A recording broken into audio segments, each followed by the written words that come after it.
Kisah Imam Al-Ghazali dan seekor lalat.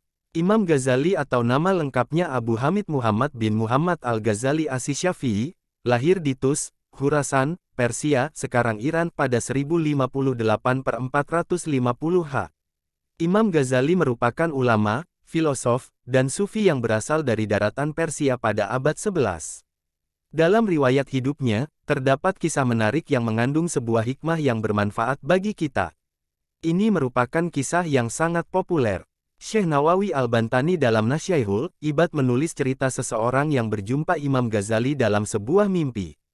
"Bagaimana Allah memperlakukanmu?" tanya orang tersebut. Imam Ghazali mengisahkan bahwa di hadapan Allah ia ditanya tentang bekal apa yang ia serahkan untuknya. Imam Ghazali pun menimpali dengan menyebut satu persatu seluruh prestasi ibadah yang pernah ia jalani di kehidupan dunia. "Aku, Allah, menolak itu semua." Ternyata Allah menampik berbagai amalan Imam Ghazali kecuali satu kebaikannya ketika bertemu dengan seekor lalat.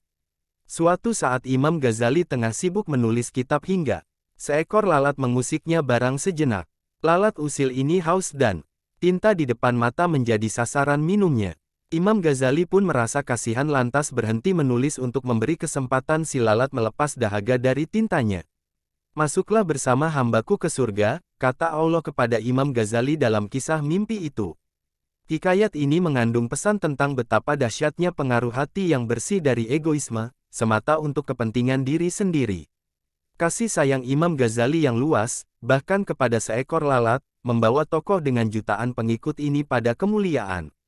Peristiwa ini secara samar menamparkan kita yang kerap membanggakan capaian-capaian keberagamaannya. Ternyata penilaian ibadah manusia sepenuhnya miliknya, bukan milik manusia. Tak ada ruang bagi manusia menghakimi kualitas diri sendiri ataupun orang lain.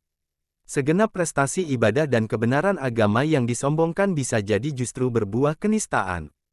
Imam Ghazali sesungguhnya hanya mempraktikkan apa yang diteladankan dan diperintahkan Nabi, "Irhamu men fil ardi yarhamkum men fis sama."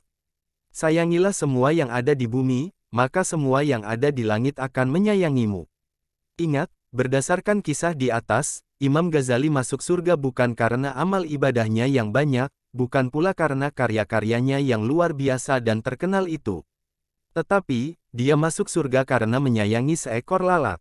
Dari sinilah kita tahu bahwa sebuah amal yang dalam pandangan kita nampak remeh, belum tentu remeh di hadapan Allah. Begitu sebaliknya, sebuah amal yang bagi kita nampak, wah, dan besar, di hadapan Allah belum tentu, wah, dan besar. Semoga bermanfaat. Jangan lupa subrek channel YouTube Wajib Tahu. Oke, insya Allah akan memberikan manfaat 1% lebih tahu tentang hal-hal positif. Saya Seno Anton dari Wajib undur diri, bye-bye. Referensi, Ghafur M. 2020. Hujatul Islam Imam Al-Ghazali. Yogyakarta, Araska.